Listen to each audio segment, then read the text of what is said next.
Hey guys, in this video I'm going to show you how to arch text in Affinity Designer.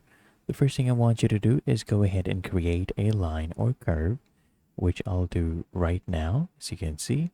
And then you just come here on the left hand panel. You go ahead and click on this icon right here. This is the text tool, and I want you to use the artistic text tool. Now once we have this selected, I want you to go ahead and hover over the curve or line, and you'll see this changing from the letter A to a T with a curve.